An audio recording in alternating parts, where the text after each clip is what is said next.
Welcome back. I do change my clothes. I just recorded a whole bunch of these at the same time. Welcome back to another edition of From the Markives, random pulls from boxes and boxes and boxes of physical media I have, and my casual, off-the-cuff thoughts and recollections about whatever. I'm like literally not even looking at what I'm pulling, whatever I pull out. And if you have any thoughts, please feel free to comment below and we'll have a conversation about these goofy films that I purchased at some point and decided were good enough to keep on my shelf. So first, what did my hand just hit? We're pulling it out. Excuse me while I whip this out. We have, uber classic, The Manchurian Candidate. Yeah, some of these I'm going to show you, you're like, he has that version? Yeah, this was like one of the first DVDs I got. Back in the early days, there used to be these things with MGM. If like they were really encouraging people to pick up the DVD format, and you would keep proofs of purchase from your discs, and you would send them in, and you would get like there were all these discs that you could get. I'm pretty sure they were just flat out free. They might have been like $5 at most, and there were a lot of just like standard catalog titles and things like that. So many deals to be had. There was also Real.com, where I used to buy a lot of DVDs in the early days, and I think they had points. Like the more points you spend, a lot of Vinegar Syndrome does the same thing now, and I think Arrow UK still does. The more you bought, you build up points, and you can just trade them in for money off or whatever. Great movie. This is one of those movies that, as a burgeoning cinemaniac, I was always reading about. People are always talking about very highly, and I don't remember how I first saw it. If I saw it on TV or if I rented it, and for a long time you couldn't see it because it's about. Was it this? No, it was not. Was it this or Suddenly? This or Suddenly, Sinatra made sure that you couldn't see. Sinatra is in this. It's Sinatra, Lawrence Harvey, Janet Leigh, Angela Lansbury, Henry Silva, James Gregory, and directed by, does it say here? A hack apparently named John Frankenheimer. This is a really good movie about a soldier that's been brainwashed and set up as a presidential, I believe presidential, or assassinating somebody in the government. It's chilling, it's creepy. It was remade with Denzel Washington, but I never saw it because I don't really feel like I need a different version of this movie. It's very, very good.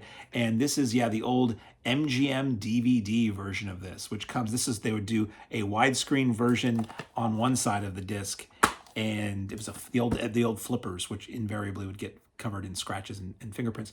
On one side, it would be the widescreen. On the other side, it would be 4:3. In case at the time, very few people had widescreen TVs, but thankfully they were looking forward when they did this, so that people now will not just have something useless. I think if you have anything that's pan and scan at this point, just throw it away. But very good release. Someday I will upgrade this to Blu-ray or 4K because it's a really, really good film. Highly recommend it.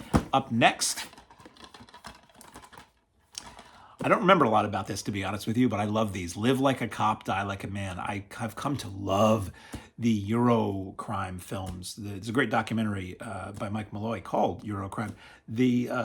Just Ray Lovelock, Mark Porrell, Ultra Violence from the director of Cannibal Holocaust, screenplay by Fernando De Leo. It's directed by Ruggero Deodato. It is just a badass, blazing Italian cop movie. Great music, great performances, great action. This was Raro Video. For the longest time, Raro Video would have like 50% off sales like every week. So at one point, I had like their complete catalog of at least US releases because I really love the stuff they put out, and they were just pumping them out all the time. Most because I'm cheap or don't always have a lot of money, I oftentimes was getting the DVDs instead of the Blu-rays. Some of these were later repackaged into box sets like the Fernando De Leo collection and stuff like that. But highly recommend Live Like a Cop, Die Like a Man, or any of the Raro Eurocrime films. They're a ton of fun. And then there was Legends of the Superheroes. Do you know this? It's 2 TV specials that were done in the late 70s. They were done for TV, as I said. They were shot on video, and they were goofy as all get out. It was The Challenge and The Roast. Now, I remember seeing The Challenge when I was a kid on TV, and I had no idea that it was going to be on. I was flipping channels one night. I landed upon, I believe this was on ABC, and suddenly I see Batman and Robin, a show I loved and watched on TV every day, but it's them now, and it's on video. and I've never seen this before. And what is this? And it's Batman on a jet ski. What is going on here? And it's a live action Solomon Grundy. This is amazing from Super Friends. I loved Super Friends as well. To me, it was what I thought I stumbled onto was somehow I was watching a live action Super Friends. And back then, you never, with TV specials, you never knew if they were ever going to be on again, or we didn't think there would be a time we'd ever be able to own them and watch them on demand. So I watched to the end and I thought it was great. And it wasn't until years later I would tell people about them. Did you see that? Did you remember that? And then when the internet started bringing people together on message boards and forums to talk about stuff and try to clarify their old memories, I found out what these things were. They were produced by Hanna-Barbera, I believe.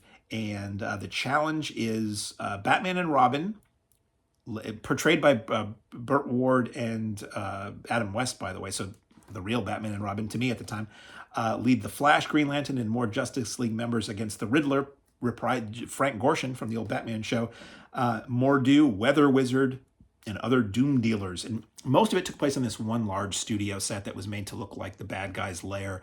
And that was that. And then the roast was a spoof of the Dean Martin celebrity roasts that were happening at the time, or the old Friars Club roasts.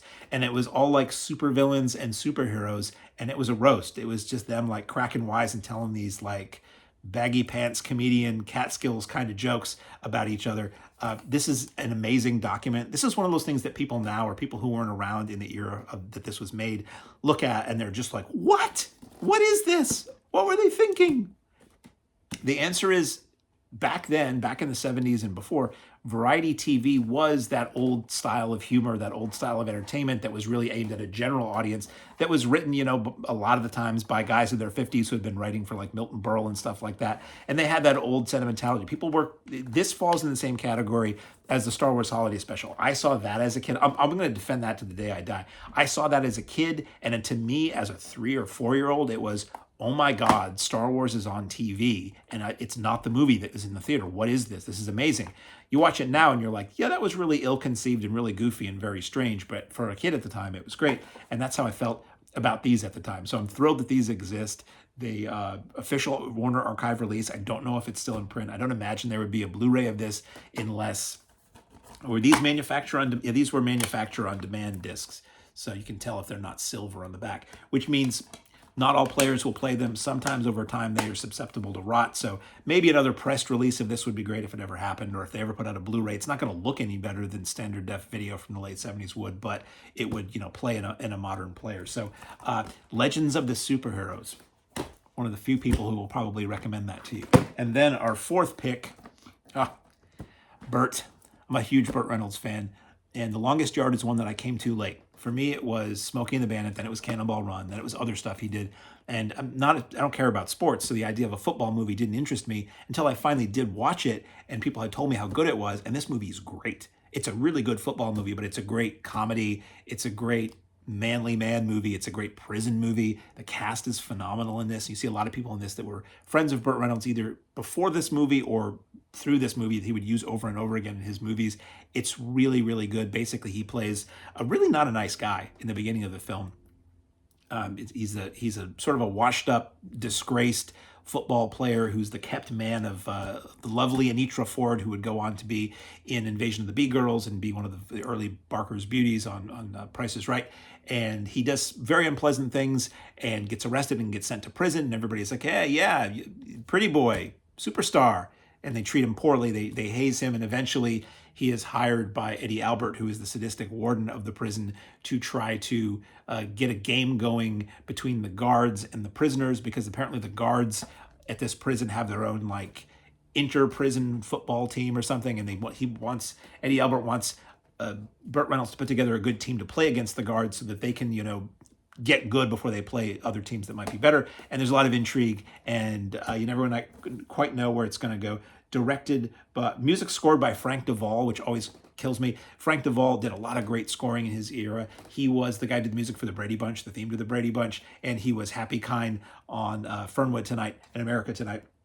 Produced by Albert S. Ruddy. So Albert S. Ruddy, who would also produce the same year as this, The Godfather, went on to produce The Cannonball Run with Burt Reynolds. So it's always funny to see the really much better regarded things that Al Ruddy did beyond the thing that I love that he did. And this is directed by Robert Aldrich. So just top quality all across the board. Again, this is the DVD that I picked up cheap, probably in the $5 Walmart bin years ago. There's a much better edition. I just haven't bothered to upgrade it. I was able to see this on film once, and that was a treat. And I was able to see this again not that long ago on the big screen at my local Alamo Draft House, and it still holds up as a really solid flick. So that's all for this time.